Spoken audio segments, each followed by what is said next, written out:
اور جب گزر جائیں وہ بھی عزت والے مہینے فقتلوا المشرکین، قتل کرو مشرکین کو، حیث وجدتموہم، جہاں بھی تم ان کو پاؤ، وخذوہم، ان کو پکڑو، واحصروہم، ان کو قیدی بناؤ، وقعدوا لہم، اور بیٹھو ان کے لیے کل مرصد، ہر گھات والی جگہ میں، فإن تابوا وأقاموا الصلاة، بس اگر وہ توبہ کر لیں، وأقاموا الصلاة، نماز قائم کریں، وآتوا الزکاة، زکوٰۃ ادا کریں، فخلوا سبیلہم، پھر ان کا راستہ چھوڑ دو، ان اللہ غفور الرحیم، بے شک اللہ رب العزت بخشنے والے رحم کرنے والے ہیں۔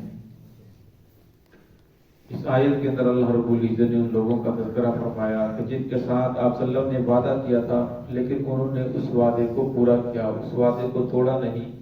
یہ قبیلہ مدلج اور قبیلہ فہمورہ، یہ دو قبیلے ایسے تھے کہ جن کے ساتھ آپ صلی اللہ علیہ وسلم نے وعدہ کیا تھا کہ انہوں نے اس وعدے کی پاسداری کی، نہ تو وہ آپ صلی اللہ علیہ وسلم کے خلاف، صحابہ کرام کے خلاف کسی کی مدد کی، نہ اس وعدے کو توڑا۔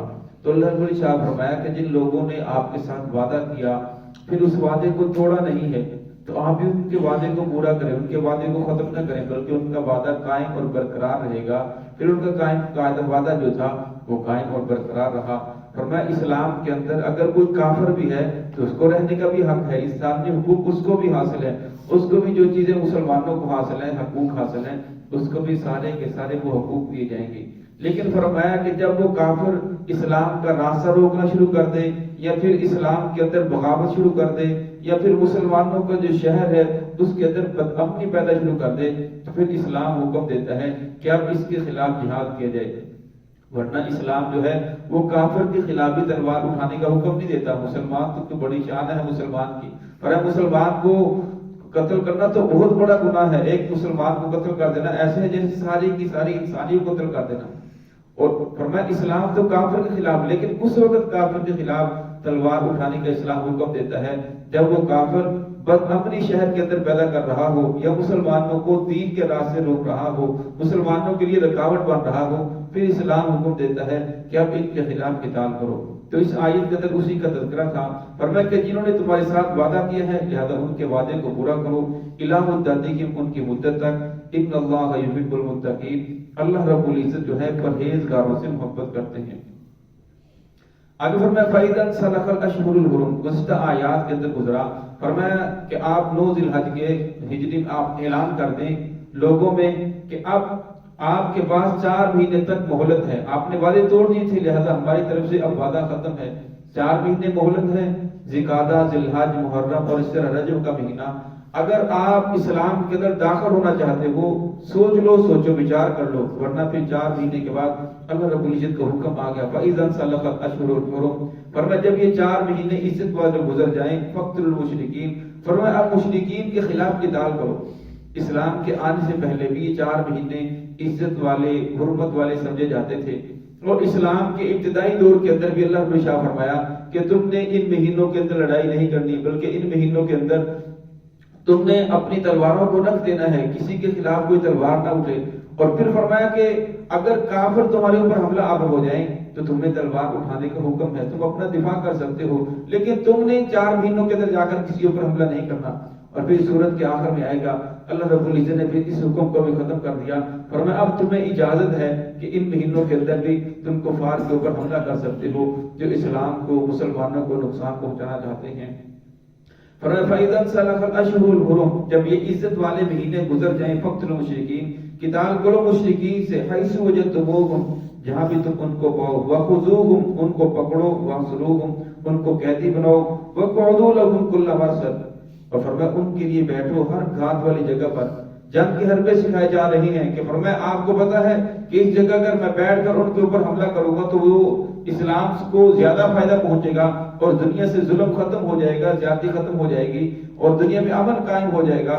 تو فرمایا پھر ہر گھات والی جگہ پر بیٹھو اور ان کو قتل کرو۔ آگے فرمایا فَإِن تَابُوا، ایک کافر ہے جس نے اسلام کے اوپر حملہ کیا، مسلمانوں پہ حملہ کیا، مسلمانوں کو قتل کر دیا، مسلمانوں کو شہید کر دیا، پھر اس کے بعد رسول اللہ صلی اللہ علیہ وسلم کی مخالفت کر رہا ہے، اسلام کو مٹانے کی کوشش کر رہا ہے، تو اللہ سے کوئی بات نہیں، اگر آپ بھی یہ توبہ کرتا ہے تو اللہ بڑے بخشنے والے ہیں، اللہ بڑے معاف کرنے والے ہیں۔ رسول اللہ صلی اللہ علیہ وسلم نے فرمایا اُمِرْتُ أَنْ أُقَاتِلَ النَّاسَ، مجھے حکم دیا گیا ہے کہ میں لوگوں کو قتل کروں، حتیٰ یقولوا، حتیٰ کہ وہ کہنا شروع کریں لا الہ الا اللہ. جب وہ لا الہ الا اللہ کہنا شروع کریں تو ان کے خلاف کوئی قتال نہیں ہے.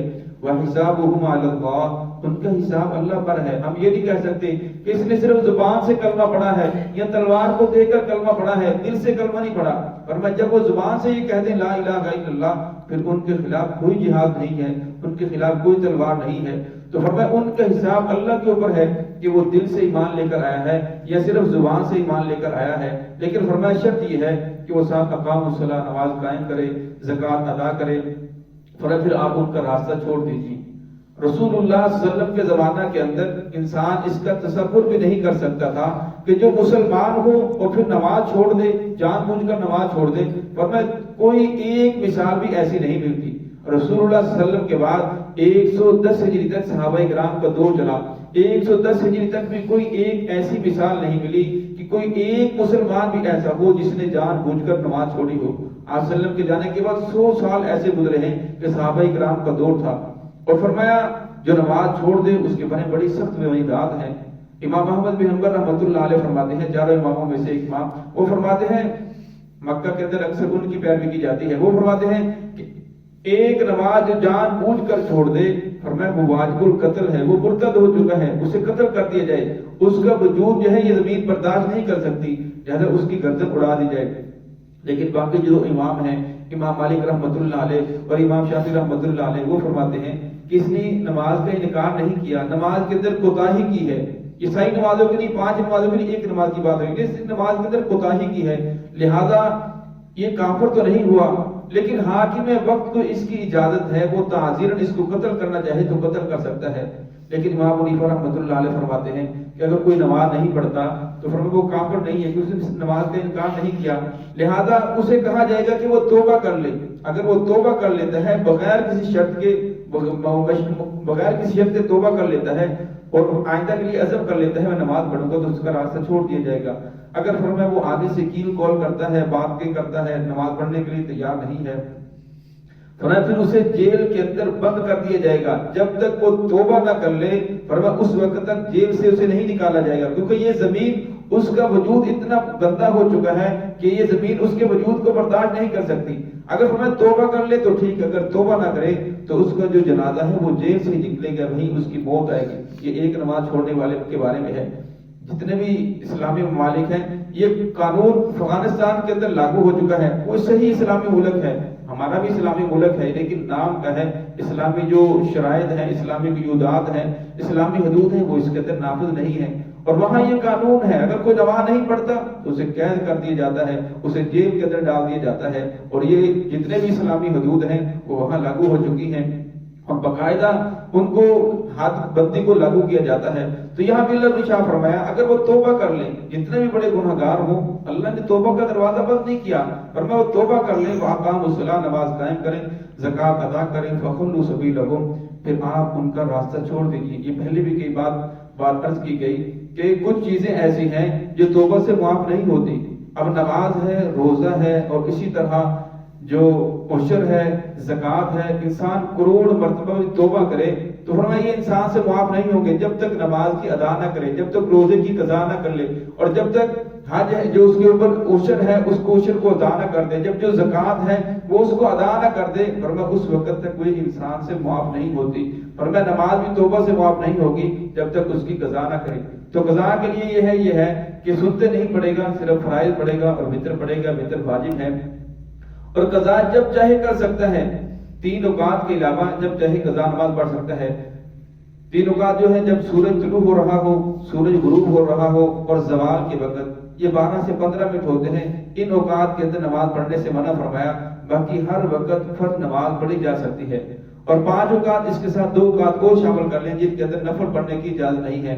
فجر کی نماز کے بعد یعنی طلوع فجر کے بعد، فجر کی نماز جب فجر کا وقت شروع ہو جائے اس وقت کسی نفل پڑھنے کی اجازت نہیں ہے. اسی طرح عصر کی نماز کے بعد بھی نفل پڑھنے کی اجازت نہیں ہے. ہاں قضا نماز پڑھ سکتے ہیں کیونکہ وہ فرض ہے، سجدہ تلاوت وہ بھی فرض ہے، نماز جنازہ وہ بھی فرض کفایہ ہے، وہ بھی پڑھا جا سکتا ہے، نفل نماز نہیں پڑھی جا سکتی. تو فرمایا اللہ رب العزت نے بندے کو چھوٹ دی ہے. فرمایا اگر رہ گئی تو بندہ بعد کے اندر اس کی قضا کر لے. اور فرمایا جب وہ انسان قضا بھی نہیں کرتا، صرف توبہ کرتا ہے کہ بس توبہ کر لی اللہ تعالیٰ نے پچھلے گناہ معاف کر دیے، فرمایا ایسا نہیں ہوگا جب تک انسان اس کی قضا نہ کرے۔ اس لیے انسان کو اس کی کوشش بھی کرنی چاہیے کہ جو انسان تہجد کے لیے اٹھتا ہے، اگر وہ یہ نیت کر لے کہ یا اللہ میرے ذمے نمازیں باقی ہیں، لہذا وہ نمازوں کو قضا کرتا ہوں، اگر تو نے مجھے توفیق، یہ فرمایا اللہ رب العزت فضل فرمائیں گے اس کے اوپر بھی، اس انسان کو تہجد کی نماز کا اجر عطا فرمائیں گے۔ اور فرمایا جب وہ انسان کے ذمے سے ختم ہو جائیں تو اس کے بعد نوافل پڑھے، صرف نمازوں کے بعد جو نوافل ہیں تو انسان کوشش کرے ان کے اندر جو انسان کی فرض نمازیں رہ گئی ہیں وہ پڑھ لے، اگر اللہ نے فرصت دی ہے تو پھر نوافل بھی پڑھ لے، تو انسان کو اس کا اہتمام کرنا چاہیے۔ اگر فرمایا فخلوا سبیلہم، پھر ان کا راستہ چھوڑ دیجیے، ان اللہ غفور الرحیم، اللہ رب العزت بڑے بخشنے والے ہیں اور بڑے مہربان ہیں۔ تو ہے کہ اللہ رب العزت ہم سب کو صراط مستقیم چلنے کی توفیق عطا فرمائے۔ بسم اللہ الرحمن